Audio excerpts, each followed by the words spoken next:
Hello students and welcome to lecture 8 of paper 2 database programming with Oracle. In previous lecture I have started data definition language. In that उसमें हमने देखा था alter table, dropping table and truncating table. ये हमने last video में देखा था. आज के लेक्चर में भी हम यूनिट 2 का ही पार्ट शुरू कर रहे हैं, that is data retrieval language. So let's start with the content of this video. So let's start this. So content of this video, जैसे कि मैंने बताया कि जो एसक्यूएल की सेकेंड लैंग्वेज है डीआरएल, डेटा रिट्रीवल लैंग्वेज, वहाँ से हम शुरू करेंगे. तो हम डेटा रिट्रीवल लैंग्वेज इस वीडियो आज के वीडियो में हम पूरा कवर करेंगे. तो डेटा रिट्रीवल लैंग्वेज में क्या क्या है? Select command, second SQL operators, third clauses.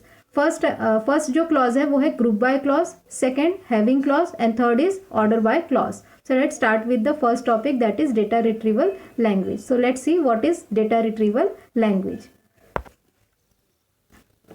So introduction to DRL and DSL. DRL and DSL stand for data retrieval language और data selection language.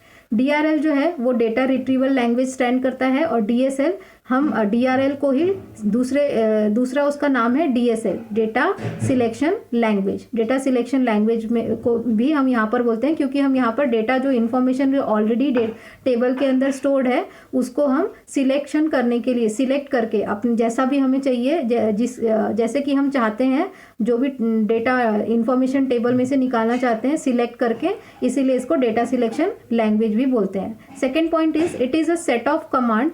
It is a set command which are used to retrieve data from database servers. ये जो command है ये हमें data retrieve करने में help करती है फ्रॉम डेटाबेस सर्वर. जो ऑलरेडी डेटा स्टोर्ड है, हमने टेबल क्रिएट किया था, टेबल क्रिएट करने के बाद डेटा स्टोर किया था, उसके बाद जो हमने डेटा स्टोर किया है उसको हमें निकालने के लिए, वहाँ से रिट्रीव करने के लिए, एक्सेस करने के लिए हम इस कमांड का यूज़ करते हैं. So it manipulates the data in database for display purpose like aggregate function. तो ये जो DRL लैंग्वेज है ये क्या करती है? डेटाबेस को मैनिपुलेट करती है display purpose of aggregate function. जो एग्रीगेट फंक्शन है just like sum, average, minimum, max, ये जो फंक्शंस है एग्रीगेट फंक्शंस जो होते हैं उसके थ्रू हम डेटाबेस को मैनिपुलेट कर सकते हैं. Fourth point is in DRL DSL for accessing the data it uses the DML command, that is select command. Data retrieval language और डेटा सिलेक्शन लैंग्वेज को यूज़ करने के लिए, डेटा को एक्सेस करने के लिए हम यूज़ करते हैं, वहाँ पर हम DML कमांड का यूज़ करते हैं, दैट इज़ सिलेक्ट कमांड. तो सिलेक्ट कमांड भी DML के अंदर ही आती है, डेटा मैनिपुलेशन लैंग्वेज के अंदर ही आती है. Next point is the select command allows database user to retrieve the specific information they desire from an operational database. जिस भी डेटाबेस से, अब यहाँ पे डेटाबेस का मतलब कौन सा क्या है? जो भी टेबल हमने क्रिएट किया है, जो भी टेबल के अंदर हमने इंफॉर्मेशन स्टोर करके रखी है, सेव करके रखी है, वहाँ से हम सिलेक्ट कमांड का यूज़ करके स्पेसिफिक इंफॉर्मेशन जो है वो वहाँ से एक्सेस कर सकते हैं, रिट्रीव कर सकते हैं. After that select clause has many optional clauses are as follows. तो सिलेक्ट क्लॉज के साथ ही बहुत सारे ऑप्शनल क्लॉजेज हैं. तो वो क्लॉजेज कौन से हैं हम देखते हैं. पहला जो क्लॉज है वो है फ्रॉम क्लॉज. तो it is used for selecting a table name in a database. ये जो फ्रॉम है ये हम कौन से टेबल में से डेटा रिट्रीव करने वाले हैं, निकालने वाले हैं, उसके लिए हम यहाँ पर फ्रॉम क्लॉज का यूज़ करते हैं. Second is where. It specify which rows to retrieve. कौन सी रो हमें रिट्रीव करना है उसके लिए हम वेयर क्लॉज का यूज करते हैं. Next clause is group by clause. It is use to arrange the data into groups. Group by clause का यूज हम डेटा को ग्रुप्स में अरेंज करने के लिए करते हैं. वहां पर हम ग्रुप बाय क्लॉज, जब भी हमें ग्रुप में इंफॉर्मेशन चाहिए तब हम ग्रुप बाय क्लॉज का यूज करेंगे. After that having clause. It select among the groups defined by a group by clause. ये सिलेक्ट करता है. ग्रुप बाय क्लॉज में भी हमने डेटा को ग्रुप किया है लेकिन उसमें से भी हमें कुछ स्पेसिफिक डेटा ही चाहिए, तब हम हैविंग क्लॉज का यूज करेंगे. उसके बाद आते हैं ऑर्डर बाय क्लॉज की तरफ. तो it specifies an order in which to return the rows. ये जो रोज है ये असेंडिंग ऑर्डर में आएगी या डिसेंडिंग ऑर्डर में आएगी, ये डिसाइड करेगा order by clause. After that एक और क्लॉज है, that is as. It provides an alias which can be use to temporarily rename tables और कॉलम्स. टेबल के लिए जो हमने निकनेम, जैसे निकनेम होता है ना, उसी टाइप का कुछ अगर हमने अलाइज किया है, शॉर्ट फॉर्म निकाला है टेबल का, तो उसके लिए हम लोग यहाँ पर एज क्लॉज का यूज करेंगे. टेम्पररी रीनेम टेबल्स और कॉलम. तो हमने रीनेम जो किया हुआ है तो उसके लिए हम यहाँ पर टेबल्स और कॉलम्स के लिए हम एज क्लॉज का यूज करेंगे। After that queries through select command. अब हम क्वेरीज कौन कौन से कर सकते हैं। एसक्यूएल का जो फुल फॉर्म है वो क्या है, स्ट्रक्चर्ड क्वेरी लैंग्वेज। तो क्वेरी यहाँ पर क्या है, हम डेटाबेस को क्वेरी करते हैं, डेटाबेस को क्वेश्चनिंग करते हैं और वहां से हमारा स्पेसिफिक डेटा जो है हम वो रिट्रीव करते हैं। तो queries through select command, select command के थ्रू हम कौन कौन सी क्वेरीज कर सकते हैं। डीआरएल के अंदर एक ही कमांड आती है, वो है सिलेक्ट कमांड। अब सिलेक्ट कमांड के अंदर बहुत सारे क्लॉजेज हैं, group by clause, order by clause और हैविंग क्लॉज। तो ये नंबर ऑफ क्लॉज जो है ये सिलेक्ट कमांड के अंदर ही आते हैं, लेकिन डीआरएल के अंदर एक ही कमांड आती है, दैट इज सिलेक्ट कमांड। तो क्वेरीज हम कौन कौन सी कर सकते हैं सिलेक्ट कमांड के थ्रू। तो SQL provides a query capability in the form of select statement. SQL ने हमें कैपेबिलिटी दी है, फैसिलिटी दी है कि हम हमारे डेटाबेस को जो है क्वेश्चन पूछ सके by using select statement, which is useful to retrieve the data stored from a tables. जो टेबल के अंदर हमने डेटा स्टोर किया है उसे रिट्रीव करने के लिए, उसे एक्सेस करने के लिए हम सिलेक्ट स्टेटमेंट का यूज करते हैं। Select statement can be use to, अब किस लिए यूज करते हैं, तो फर्स्ट है डिस्प्ले सम और all columns from a specified table. कुछ कॉलम्स या फिर पूरे कॉलम्स और या फिर स्पेसिफाइड जो भी टेबल्स में से हम निकालना चाहते हैं कॉलम्स को, वो हम कर सकते हैं। सेकेंड, सेम जैसे जिस तरीके से हम कॉलम्स के लिए सम और ऑल रोज रिट्रीव कर सकते हैं, उसी तरीके से रोज भी हम सम और ऑल रोज जो है स्पेसिफाइड टेबल में से रिट्रीव कर सकते हैं।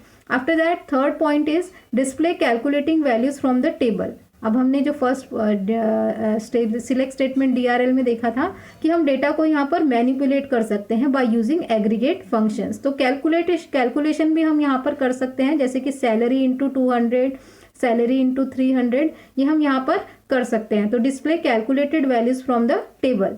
Next is display statistical information like average, sum और ऑफ कॉलम एक्सेट्रा। अगर हमें कॉलम का सम निकालना है, कॉलम का एवरेज निकालना है, तो हम स्टेटिस्टिकल इंफॉर्मेशन भी डेटाबेस के थ्रू मैनिपुलेट करके उसको निकाल सकते हैं by using aggregate functions. After that displaying data in a stored order of some columns etcetera. हम यहाँ पर कुछ सॉर्टेड ऑर्डर में, या तो फिर हमें डेटा जो नेम जो है वो सॉर्टेड ऑर्डर असेंडिंग ऑर्डर में चाहिए या डिसेंडिंग ऑर्डर में चाहिए, ये हम कर सकते हैं। या फिर सैलरी जो है वो हमें असेंडिंग ऑर्डर में चाहिए या डिसेंडिंग ऑर्डर में चाहिए, ये भी हम यहाँ पर क्वेरीज कर सकते हैं by using select command. After that syntax for select command. अब सिंटेक्स क्या है सिलेक्ट कमांड के लिए, सिलेक्ट, डिस्टिंक्ट और ऑल। यहाँ पर हम पूरी कॉलम्स या फिर डिस्टिंक्ट कॉलम्स जो अलग हैं वो हम यहाँ पर रिट्रीव कर सकते हैं। तो डिस्टिंक्ट और all column list, column 1, column 2, column 3, जो भी कॉलम हम रिट्रीव करना चाहते हैं फ्रॉम टेबल नेम, जो भी टेबल से हम जिस टेबल से भी उसको रिट्रीव करना चाहते हैं वो टेबल का नाम हम यहाँ पर दे सकते हैं। आफ्टर दैट वेयर कंडीशन, कहाँ से कहाँ तक, कौन सी रोज हमें चाहिए। उसके बाद आता है ग्रुप बाय क्लॉज। अगर हमें इंफॉर्मेशन ग्रुप्स में चाहिए तो हम ग्रुप बाय क्लॉज का यूज करेंगे। सपोज करो कि हमें डिपार्टमेंट नंबर 20 to 40 की पूरी इन्फॉर्मेशन चाहिए, पूरे एम्प्लॉयज़ की डिटेल्स चाहिए, तो हम वहाँ पर ग्रुप बाय क्लॉज का यूज़ करेंगे। नेक्स्ट है हैविंग कंडीशन। अब ग्रुप बाय क्लॉज के अंदर भी अगर कुछ उसके अंदर भी अगर हमें कंडीशन लगानी पड़ेगी, स्पेसिफिक डेटा अगर हमें वहाँ से रिट्रीव करना है, तब हम हैविंग क्लॉज का यूज़ करेंगे। एंड ऑर्डर बाय क्लॉज, ये किसके लिए यूज़ करते हैं, फॉर असेंडिंग और डिसेंडिंग। कौन से कॉलम्स हमें असेंडिंग ऑर्डर में चाहिए, कौन से डिसेंडिंग ऑर्डर में चाहिए, वो हम यहाँ से डिसाइड कर सकते हैं। सो अब देखते हैं हम देखते हैं, कई लोगों के दिमाग में होगा कि व्हाट इज क्वेरी। हम लोग ऑलरेडी देख चुके हैं डीबीएमएस में, हमने थर्ड सेमेस्टर में देखा हुआ है, लेकिन हम फिर से देखते हैं कि what is query. A query is an operation that retrieves data from one or more table और व्यूज। यहाँ पर इसका नाम ही है, हम जो एसक्यूएल पढ़ रहे हैं, हम क्या है उसका नाम, फुल फॉर्म ही क्या है, स्ट्रक्चर्ड क्वेरी लैंग्वेज। हम क्वेरी करते हैं, क्वेश्चन पूछते हैं किसको, डेटाबेस को। डेटाबेस मतलब जहाँ पर हमने डेटा स्टोर करके रखा हुआ है। तो query is an operation that retrieve data. ये क्वेरी एक ऑपरेशन है जो डेटा रिट्रीव करता है from one or more tables और व्यूज। टेबल्स या फिर व्यूज में से डेटा रिट्रीव करने के लिए हम क्वेरी करते हैं। तो query is an operation that retrieves data from one or more tables. Select statement can be used for retrieving the data from various tables in a database. Select command का use करके हम बहुत सारे अलग अलग टेबल से data retrieve कर सकते हैं एक जगह पर। After that simple query. अब हम सिंपल क्वेरी देखते हैं। अगर हमें सिलेक्टिंग पूरे ऑल कॉल एक किसी टेबल का हमें पूरा डेटा पूरे tables as it is, columns record जो है वो एज इट इज़, कॉलम्स और रोज एक एज इट इज़ चाहिए, तो हम उसके लिए करेंगे simple query select all columns, that is select के ऑल के लिए हम यहाँ पर एस्ट्रिक का यूज़ कर रहे हैं, सिलेक्ट एस्ट्रिक फ्रॉम एम्प्लॉय। तो यहाँ पर सिलेक्ट जो है ये हमारी कमांड है, एस्ट्रिक जो है ये ऑल के लिए यूज़ कर रहे हैं, फ्रॉम जो है हम कौन से टेबल में से निकालना है, तो एम्प्लॉय जो है यहाँ पर टेबल का नाम है, तो select asterisk from employee. Asterisk का यूज़ हम ऑल सभी रोज, पूरे रोज एंड पूरे कॉलम्स के लिए यूज़ कर रहे हैं। अगर उसमें 1000 कॉलम्स और 1000 रोज भी वो वहाँ पर शो करेगा। सेकेंड जो है displaying particular record with condition, that is where का यूज करेंगे। अब हम यहाँ पर हम 1 बाय 1 कर रहे हैं, तो सिंपल क्वेरीज पहला क्वेरी क्या देखा हमने कि हमें ऑल कॉलम्स जो है सिलेक्ट करना है, तो उसके लिए हमने लिखा सिलेक्ट एस्ट्रिक फ्रॉम एम्प्लॉय। तो सिलेक्ट यहाँ पर कमांड का नाम है, एस्ट्रिक यहाँ पर हम सभी के लिए ऑल के लिए यूज कर रहे हैं, फ्रॉम जो है ये हमारा क्लॉज है, कहाँ से करना है, कौन से टेबल से करना है, एम्प्लॉय टेबल से करना है। सेकेंड जो है हमारा displaying particular record, specific records चाहिए हमें, पूरे रिकॉर्ड्स नहीं चाहिए, तो हम वहाँ पर कंडीशन लगाएंगे वेयर कंडीशन में। तो select E name from employ, हम अब यहाँ पर सिलेक्ट कमांड ही यूज हो रही है, ई नेम एम्प्लॉय का नेम चाहिए, from employee where city is equals to Pune. जो लोग पुणे में रह रहे हैं, पूरे एम्प्लॉयज, कौन से एम्प्लॉयज का नाम चाहिए हमें, जो सिटी पुणे में रह रहे हैं, तो हमने यहाँ पर एक कंडीशन लगाई where city is equals to Pune. उन्हीं लोगों के नाम डिस्प्ले होंगे जो कि पुणे सिटी में रहते हैं। थर्ड है सिलेक्ट यूजिंग डिस्टिंक्ट, हमने देखा था डिस्टिंक्ट एंड ऑल। डिस्टिंक्ट का मतलब होता है यूनिक, ठीक है, सिमिलर नहीं। Distinct clause is use to eliminate the duplicate values from the tables. अगर एक ही पर्सन का नाम अगर उसमें 2 बार है, 2 बार सेव है, तो वो क्या करेगा, उसको डिलीट कर देगा, वहाँ वो डिलीट नहीं करेगा, वो इन्फॉर्मेशन आपको नहीं देगा। जो डिस्टिंक्ट है वही आपको, जो यूनिक है वही रोज आपके सामने या वही कॉलम्स जो है वो आपके सामने प्रेजेंट होंगे। तो select distinct city from employee. अब डिस्टिंक्ट सिटी फ्रॉम एम्प्लॉय का मतलब है अलग अलग सिटीज से, जो भी एक सिटी से पूरे नहीं, अलग अलग सिटी से जितने भी हैं वो सभी आएंगे। तो select distinct is keyword, city, from is also in keyword and employee. City जो है ये कॉलम नेम है और एम्प्लॉय जो है ये टेबल नेम है। After that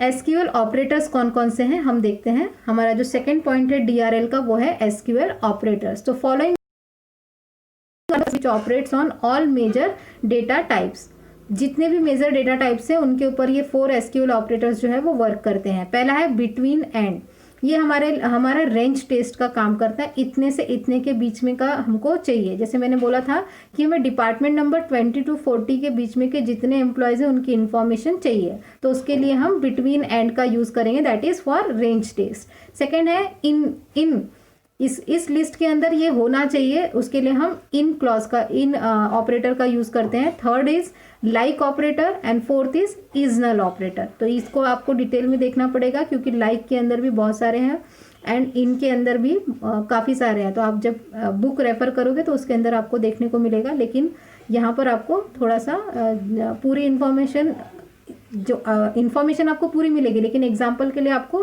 text book refer करना पड़ेगा। फर्स्ट है between and range test. Between and का यूज़ हम कैसे करते हैं, ये ऑपरेटर हम कब यूज़ करेंगे, रेंज टेस्ट करने के लिए यूज़ करेंगे।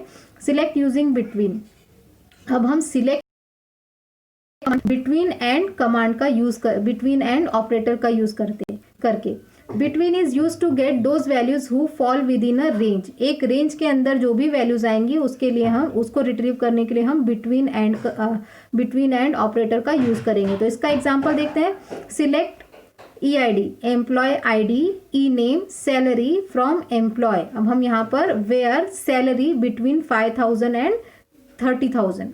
तो यहाँ पर हम देखो हमने क्या क्या सिलेक्ट किया है। सिलेक्ट कमांड यूज की है, उसके अंदर एम्प्लॉय की आईडी, एम्प्लॉय का नेम, एम्प्लॉय की सैलरी, फ्रॉम टेबल एम्प्लॉय।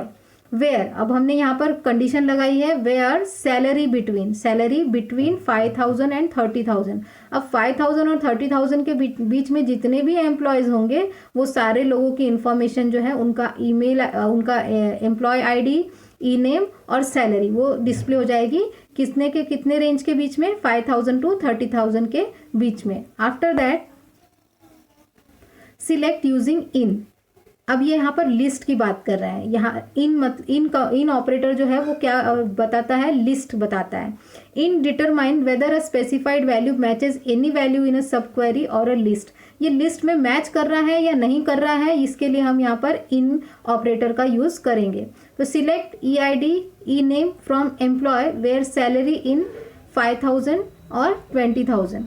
अब जितने भी एम्प्लॉयज़ के नाम हैं, एम्प्लॉय की आईडी है, ई नेम है, वो एम्प्लॉय टेबल से तो आएगा, लेकिन सैलरी हमने वहाँ पर भी कंडीशन लगाई है कि सैलरी की रेंज क्या होनी चाहिए, 5,000 to 20,000 इस लिस्ट में आना चाहिए। अगर इस लिस्ट के सपोज करो 30,000 है तो वो इस लिस्ट में नहीं आएगा, उसका नाम इस लिस्ट में नहीं आएगा। After that select using like, अब यहाँ पर लाइक का मतलब होता है एक जैसा, मतलब एक जैसे जो होते हैं वो वैल्यूज के लिए हम लाइक कमांड का यूज करते हैं। तो like clause is used for comparing a values with similar value using wild card operator that is % and underscore. तो लाइक क्लॉज जो वैल्यूज होती है उसके लिए वाइल्ड कार्ड ऑपरेटर्स का यूज करते हैं दैट इज % और underscore. Suppose if you want to user name start with S then use like clause for as follows. अगर आप चाहते हैं कि एम्प्लॉय का जो नाम है वो स्टार्ट होना चाहिए S से, तो आप वहां पर लाइक क्लॉज का यूज करोगे, लाइक ऑपरेटर का यूज करोगे। तो यहाँ पर देखते हैं हम example, is select E name city salary from employee where E name like S%। अब S% जो है, अब हमने यहाँ पर ये जो % है ये लेफ्ट में आता है तो इसके अलग मायने होते हैं, राइट में आता है तो इसके अलग मायने होते हैं, इसमें अगर बीच में अंडरस्कोर आया तो उसके अलग मायने होते हैं। तो ये आप डिटेल आपको बुक के अंदर देखने को मिलेगा, बुक रेफर करनी पड़ेगी आपको उसके लिए। मैं यहाँ पर सिर्फ एक एग्जाम्पल ले रही हूँ। सिलेक्ट ई नेम, हम टेबल एम्प्लॉय से ई नेम सिलेक्ट कर रहे हैं, सिटी सिलेक्ट कर रहे हैं, सैलरी सिलेक्ट कर रहे हैं, लेकिन हमने यहाँ एक कंडीशन भी लगाई है कि कौन से नाम आने चाहिए जो से शुरू होते हैं। तो इज नल, ये है हमारा फोर्थ जो है सिलेक्ट कमांड जो है, फोर्थ ऑपरेटर जो है वो इज नल है।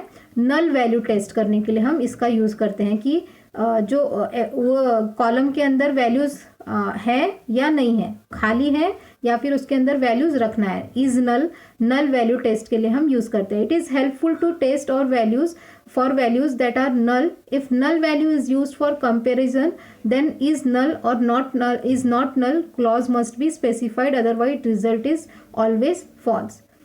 ये क्या टेस्ट कर रहा है कि उसके अंदर वैल्यू प्रेजेंट है, नल है या नहीं है, वो कॉलम के अंदर वैल्यू है या नहीं है, नल है या नहीं है। If null value is used, अगर आपने नल वैल्यू यूज की है तो वहां पर कंपैरिजन के लिए इज नल और इज नॉट नल, ये दोनों क्लॉज का यूज आप वहां पर करोगे, specified, otherwise result is always false. तो ये हमेशा रिजल्ट जो है वो फॉल्स आएगा, क्योंकि जब हम टेबल का जब स्ट्रक्चर बनाते हैं, जब हम कंस्ट्रेंट लगाते हैं, वहां पर प्राइमरी कीज लगाते हैं, तो हम वहां पर स्टूडेंट का जो नाम है उसको हम, अगर हमने वहां पर कंस्ट्रेंट लगा दिया नॉट नल का, तो आप उसको ब्लैंक नहीं छोड़ सकते, आपको उसके अंदर कोई ना कोई वैल्यू इंसर्ट करनी ही पड़ेगी। तो अगर आपको जब कंपैरिजन करना होगा नल वैल्यूज के लिए, तब आपको इज नल या फिर इज नॉट नल ये क्लॉज जो है वो यूज करना पड़ेगा। एग्जाम्पल है select asterisk from employee where comm is null. हमको यहाँ पर वही एम्प्लॉयज के नाम, वही कॉलम्स को, वही लोगों के नाम सिलेक्ट करना है जहाँ पर कॉम जो है वो नल होना चाहिए, इज नल। अगर वो नल है तो ही उसका डेटा डिस्प्ले होगा, अदरवाइज उसका इंफॉर्मेशन डिस्प्ले नहीं होगा। After that group queries, sum queries. अब हम यहाँ पर देखते हैं क्लॉजेस के बारे में। हमने क्लॉजेस देखे थे, group by clause, order by clause और हैविंग क्लॉज। तो पहला क्लॉज जो था वो है ग्रुप बाय क्लॉज। तो यहाँ पर ग्रुप क्वेरीज करने के लिए या फिर समरी क्वेरीज, कई बार क्या होता है कि जो मैनेजर होता है या फिर जो टॉप लेवल पर जो एम्प्लॉय होता है उसे डिटेल नहीं जानना होता है, वो क्या करना चाहता है कि समरी चाहिए होती है, तब हम वहां पर इन क्लॉजेस का यूज करते हैं। जहां पर हमें समरी चाहिए या फिर ग्रुप में इंफॉर्मेशन चाहिए होती है, तब हम इन क्लॉजेस का यूज करते हैं। तो पहला है यहाँ पर group by clause. Group by use to arrange the data into groups. Group by clause का यूज हम डेटा अरेंज करने के लिए, डेटा जो है वो डेटा ग्रुप्स में अरेंज करने के लिए हम ग्रुप बाय क्लॉज का यूज करते हैं। So example is select employee ID, e name, city max salary from employee और ग्रुप बाय सैलरी। तो यहाँ पर हम देखो सिलेक्ट एम्प्लॉय आईडी, हम यहाँ पर क्या क्या सिलेक्ट कर रहे हैं एम्प्लॉय टेबल से, employ ID, e name, city और मैक्स सैलरी। हम यहाँ पर एक फंक्शन एग्रीगेट फंक्शन का यूज़ कर रहे हैं, मैक्स और सैलरी, सैलरी जो इसकी मैक्सिमम होगी, ग्रुप बाय सैलरी, उसको हम क्या करेंगे ग्रुप बाय, जिनकी भी मैक्सिमम सैलरी होगी वो सभी का ग्रुप बाय करके हम वहाँ पर वो डिस्प्ले कर देगा। जिनकी भी सैलरी मैक्सिमम होगी, मैक्स होगी, वो सारे एम्प्लॉयज़ की डिटेल एक ग्रुप के अंदर वहाँ पर इंफॉर्मेशन जो है वो डिस्प्ले होगी। सेकेंड है having clauses, restriction limiting group result. अब ग्रुप रिजल्ट के अंदर भी मैंने बोला था कि अगर हमें ग्रुप रिजल्ट तो हम अगर हमें रिजल्ट ग्रुप में चाहिए, आंसर हमें इंफॉर्मेशन ग्रुप में चाहिए, तब हम ग्रुप बाय क्लॉज का यूज करेंगे। लेकिन ग्रुप बाय क्लॉज ग्रुप में भी अगर हमें कोई कंडीशन लगानी है तब हम हैविंग क्लॉज का यूज करेंगे। तो having clause restricting and limiting group result, वो रिस्ट्रिक्ट करता है। तो this clause is use to restrict the value selected by group clause. Group clause के अंदर भी वैल्यू को हम रिस्ट्रिक्ट करना चाहते हैं तब हम हैविंग क्लॉज का यूज करते हैं। It is use to specify condition on group, group के ऊपर कंडीशन लगाते हैं हम हैविंग क्लॉज का यूज करके। Having clause is used only with the expression that are specified by the group by clause. तो यहाँ पर हम एक्सप्रेशन का यूज करते हैं। एक्सप्रेशन आपको पता है कॉम्बिनेशन ऑफ जहाँ पर जैसे सैलरी को मल्टीप्लाई करना है या सैलरी को माइनस करना है, ये सब हम यहाँ पर एक्सप्रेशन जो है वो यूज कर सकते हैं। So having clause is used specified by the group by clause. जो ग्रुप बाय क्लॉज के having clause without group by condition के हम नहीं लगा सकते, पहले ग्रुप बाय होगा उसके बाद ही हैविंग क्लॉज होगा।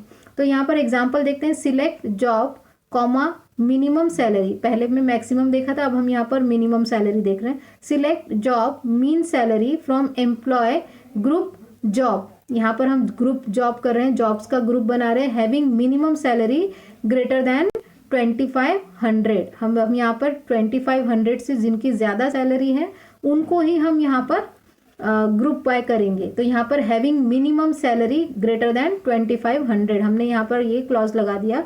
हमने पहला क्लॉज क्या लगाया था, मिनिमम सैलरी, एक फंक्शन यूज कर रहे थे मीन सैलरी, जिनकी भी कम सैलरी होगी उनको हमको ग्रुप बाय करना था। लेकिन उसके अंदर भी हमने कंडीशन लगाई कि मीन सैलरी कितने से कितनी होनी चाहिए, 2500 एटलीस्ट होनी चाहिए, उससे ज़्यादा होनी चाहिए। After that last clause is order by clause. Order by clause इसको हमने पहले ही देखा कि या अगर हमें जो कॉलम का जो रिजल्ट है या फिर जो भी हमें इंफॉर्मेशन चाहिए नेम का कॉलम है उसे हम असेंडिंग ऑर्डर में भी देख सकते हैं, डिसेंडिंग ऑर्डर में भी देख सकते हैं, या फिर सैलरी को भी हम असेंडिंग डिसेंडिंग लगा सकते हैं। असेंडिंग लगाएंगे तो क्या होगा, कम से ज़्यादा तक जाएगा, और अगर डिसेंडिंग लगाएंगे तो ज़्यादा से कम की तरफ जाएगा। तो order by clause specifies an order in which to return the rows. It is use to sort the data in ascending or descending order which is based on one or more column. तो यहाँ पर order by clause क्या करता है, order specify करता है, उसी वे में रिटर्न करेगा, आपको इन्फॉर्मेशन डिस्प्ले करेगा जिस वे में आपने उसको दिया है, या फिर असेंडिंग या फिर डिसेंडिंग, एक या एक से ज़्यादा कॉलम्स के ऊपर आप इसको लगा सकते हो। तो इसका सिंटेक्स देखते हैं, select column list from table name, कौन से टेबल से चाहिए, इसमें भी वेयर कंडीशन आएंगी, और ऑर्डर बाय, कौन से कॉलम को आपको असेंडिंग डिसेंडिंग में देखना है तो वो आप यहाँ पर लिखेंगे column 1, column 2 up to column n, कौन से भी वन और मोर कॉलम्स को आप लगा सकते हो। अब यहाँ पर असेंडिंग और डिसेंडिंग, या फिर असेंडिंग में करना है या फिर डिसेंडिंग में करना है, ये आप पर डिपेंड करता है, आप दोनों में से कोई एक ऑप्शन वहाँ पर रख सकते हो। तो एग्जाम्पल क्या है, select employee I e name from employee, order by e name ascending. अब एम्प्लॉय का जो नेम है, हम यहाँ पर दो ही कॉलम सिलेक्ट कर रहे हैं, पहला है email and e name, employee का नेम, एक तो उसकी आईडी और दूसरा e name from employee table. और ऑर्डर बाय क्या किया हमने, ई नेम जो है एम्प्लॉय का जो नेम है वो किस ऑर्डर में चाहिए, असेंडिंग ऑर्डर में। तो यहाँ पर जो है हमारा डेटा रिट्रीवल लैंग्वेज जो है होता है खत्म। तो नेक्स्ट वाला जो वीडियो होगा उसमें हम स्टार्ट करेंगे डीएमएल ऑपरेशन। डीएमएल ऑपरेशन में हम देखेंगे इंसर्ट, अपडेट और डिलीट। नेक्स्ट वाला जो वीडियो होगा उसमें हम ट्राई करेंगे कि सेकेंड यूनिट जो है वो पूरा कंप्लीट कर दूं मैं, तो देखते हैं होता है या नहीं, लेकिन सेकेंड यूनिट में ट्राई करूंगी कि पूरा नेक्स्ट वीडियो में जो है वो कंप्लीट हो जाए। So thank you.